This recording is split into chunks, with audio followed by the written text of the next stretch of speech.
સતગુરુ મહારાજ કી જય। જેના જીવનમાં જે ભક્તિ પ્રગટ થઈ છે એને તો ખૂબ ધન્યવાદ છે, કારણ કે સદગુરુની જે ભક્તિ છે એ પ્રગટ ભક્તિ છે। એ કોઈ દિવસ બતાવવાની જરૂર નહીં, પણ આપોઆપ આનંદ એવી ભક્તિ સદગુરુની છે। કારણ કે હોય ગુરુ મહારાજનો મહિમા અનેક સંતોએ ગાયો છે। ગુરુ એટલે પરિબ્રહ્મ નારાયણ, જે પરમાત્માથી એ પર છે। ગુરુ ગોવિંદ દોનો ખડે કિસકો લાગુ પાય, બલિહારી ગુરુ દેવ કી ગુરુ ગોવિંદિયો બતાય। જ્યારે ગુરુ મહારાજ મળ્યા ત્યારે પરમાત્માનું દર્શન થયું છે।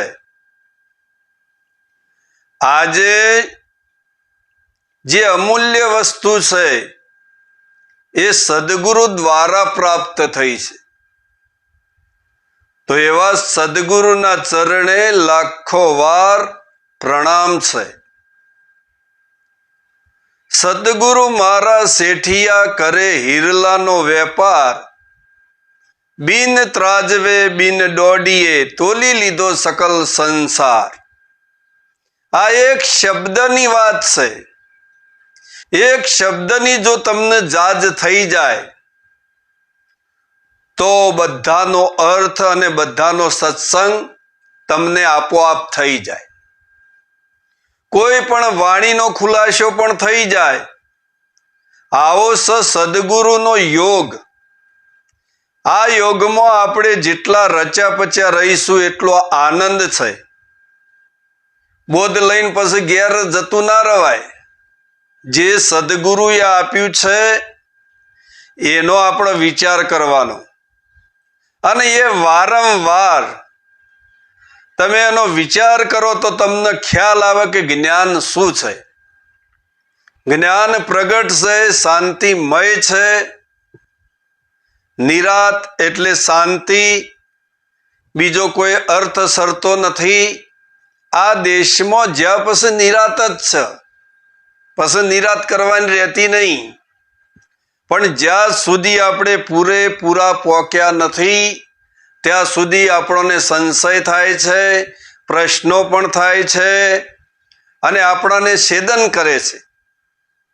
પણ હું એટલા સુધી વાત કરું કે સદગુરુનો બોધ જ્યારે પૂરો થાય ત્યારે કોઈ સંશય નહીં, કોઈ ભ્રમણા નહીં કે કોઈ પ્રશ્ન નહીં। આવો સદગુરુનો બોધ છે, તમામ પ્રશ્નો વિરમી જાય। તમામ પ્રશ્નો વિરમી જાય, અને વિરમી જાય એના પછી આનંદ છે। અને આનંદ એ તમારું સ્વરૂપ છે, તમારે ખોળવાની જરૂર નથી। અહીંયા તમારે મસ્ત બનવાનું છે। મુझे मेरी मस्ती कहा लेके आई, जहां मेरे सिवा कुछ नहीं। શું કહેશે સંત? मुझे मेरी मस्ती कहा लेके आई, जहां मेरे सिवा कुछ नहीं। એટલે તમારા સ્વરૂપ સિવાય, એક પરમાત્મા સિવાય બીજું કશું છે નહીં। આ વ્યાપક સ્વરૂપ છે, અને આ વ્યાપકતા સદગુરુ દ્વારા પ્રાપ્ત થાય છે। એમની દ્રષ્ટિનો ઉપયોગ કરજો, પછી તમને ખબર પડશે કે બ્રહ્મ સ્વરૂપ શું છે। પણ સદગુરુની દ્રષ્ટિનો ઉપયોગ કરજો। સદગુરુનો યોગ જે છે એનો ઉપયોગ કરવાનો છે। બાકી બીજી વાતોમાં આવી ગયા તો વૈકણીઓ સફળ બનાતું નથી। કારણ કે આખા વિશ્વ લેવલે તમારું સ્વરૂપ છે, આવું નક્કી છે, અને ગુરુ મહારાજે નક્કી કરાયું છે સાહેબ।